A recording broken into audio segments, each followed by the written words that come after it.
And we are live. This is really cool. I got the goosebumps. This is pretty sweet. So, welcome to episode 1 of I Ask No One with Kevin Re LoVullo. Spiel the metal, spiel the beer, spiel the fitness, spiel the Arnold. It's gonna be just. This is really for. It's really for me, and this is a long time coming. It's pretty exciting. Well, just to start off, thanks for joining. Cheers to you.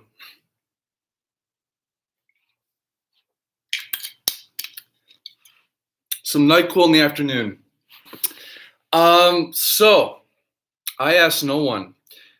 This has been, like I said, a long time coming for me to start my own kind of outlet, my own platform for all the heavy metal that I've been through over the past 15 years.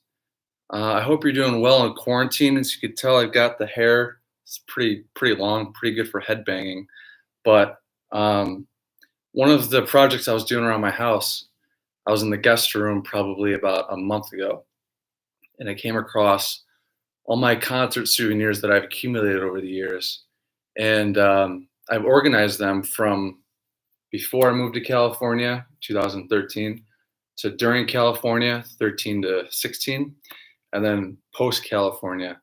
And literally 2 days straight, 12 hours each day, I was just going down the memory bank and I've got a story to tell. I've got a lot of really cool things that I've done in the rock and roll world, all around the world. So, stay tuned. It's going to be a really kind of cool interactive thing. So let's see. There's so much to bring up, but I today should be at a Tool concert tonight with Zach Schifferle. That's why I'm wearing this O2 Tool shirt. Used to be Michael J. Holden's, my late great buddy Holden's shirt. So he's with me right now. I am totally just riffing. This is off the cuff. A little nervous, a little excited, but happy. This is pretty damn cool. But this could be turning into interviews. It could be turning into cool sponsorships that I'd be going after. But that's just way down the line. I'm just gonna try and have some fun and maybe get some of my friends on in the business. This is going to be talking a little bit about mental health. Like I said, a little bit of workout, but mostly starting right now, today, I'm going to be going episode by episode, introducing you to a little souvenir of mine. And why not start out with a CD that my good buddy Zach Schifferle got me a few weeks ago. He purchased me a CD. I still purchase CDs, and I think you should too. Records, CDs. Downloading did kill the music industry, but I think there's just such a novelty and an enjoyment in the physical copy. So this physical copy, this is Primus's "Sailing the Seas of Cheese," 1991. If you've never heard of Primus, the lead singer and bassist, Les Claypool, just a really true badass. I didn't know much of Primus until I saw them in 2012. We're talking 2012, the Niagara Falls Rapids Theater. And the only thing I knew about Les Claypool then was he was the guy that auditioned for Metallica back in '86 after Cliff Burton passed. R.I.P. Cliff. But he was too good to get the job. That's what the story's been since then. He's a guy, Les Claypool, bassist, really well known in the music industry. He is from East Bay, Berkeley, California area, and went to the same high school as Kirk Hammett. Kirk Hammett is the lead guitarist of Metallica. I'm gonna go to 2017 Rock on the Range, where I saw Primus open for Metallica. these guys have been friends for a long, long time, and it finally came around for them to, partner up at Rock on the Range, and it was Primus into Metallica.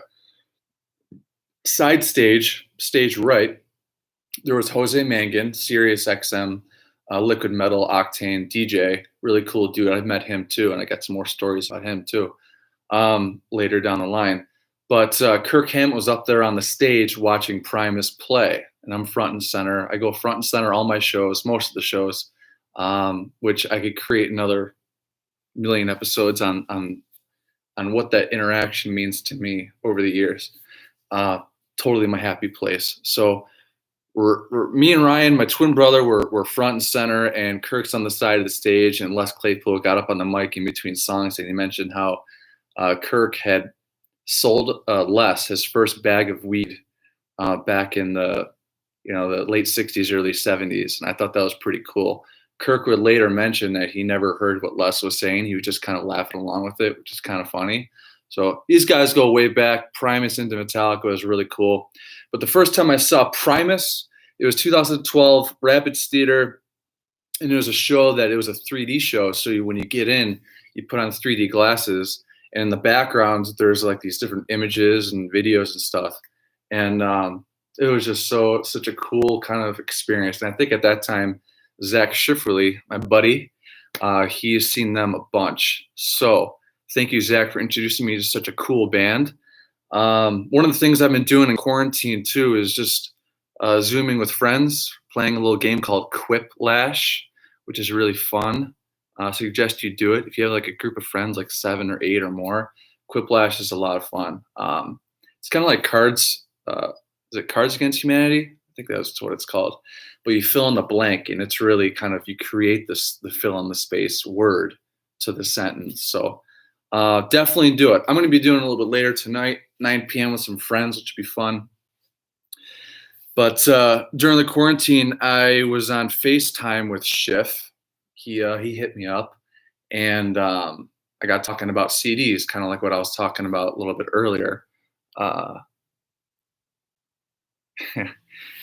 Thanks, Al. Yeesh. But one of the things Schiff showed me, he showed me his CD case, and he had all these CDs that it sounded like he didn't see for in a long time. So when he was going along his case, all I saw was this, and Primus. I took note of, and I had to mention something about it. So, about a week later, it showed up in my mail. So awesome record. There's a song called "Here Come the Bastards," which is really sweet. The one song I love the most, and I listened to this record like 7 straight times in 5 days. You could ask my girlfriend at night. I was bumping that bass loud as fuck. What's it called? Those Damn Blue Collar Tweakers. Those Damned Blue Collar Tweakers. Awesome, awesome song. A really fun record. And there's also a song called Tommy the Cat, which I thought they got all these funky titles and everything. But Tommy the Cat, if you didn't know, here's a little piece of trivia for you that I just found out, which is really sweet. The guitar used on Tommy the Cat is the same guitar Kirk used in Metallica's one music video. So if you want to listen to that song, Tommy the Cat, it's totally different experience. But, Sailing the Seas of Cheese, Primus's major label debut. Very cool. There's a record called Pork Soda that came out after that. But I was just reading the linear notes, which I love doing with CDs and records. You open it up, just the whole thing, the lyrics and stuff. It just kind of, you kind of disappear in it. Love it. With these lyrics, kind of wrote them out and stuff. But one of the notes in here mentioned how this record really was the creative peak for all those guys. And like it is for a lot of bands, a bunch of little kids getting together, and the only thing they're worrying about is just taking over the world. So that's my little Primus spiel. Saw them at Art Park a few summers ago, which is really sweet. They opened up for my boys and friends in a band called Mastodon. I was in Mastodon's music video, High Road, which was filmed in Los Angeles. Really, really cool time. And I'll get talking about that in a later episode. But Primus opening for Mastodon was really, really sweet. and they're both bands are just full of weird dudes, and it comes through in the music, the imagery, and the art, and it's cool. That's why I connect with it. Just there's an authenticity in being like that. So, what else? I think that's it. I think I'll stop right there. Any questions? I know this isn't a hunt real estate Zoom meeting, but really appreciate you guys joining in. Hope you learned a little something. But in this show, in closing, I ask no one. This is it's for me. It's for me just to kind of get it out, and it's going to be getting better and better week by week. I'm going to get a microphone. I'll get a webcam.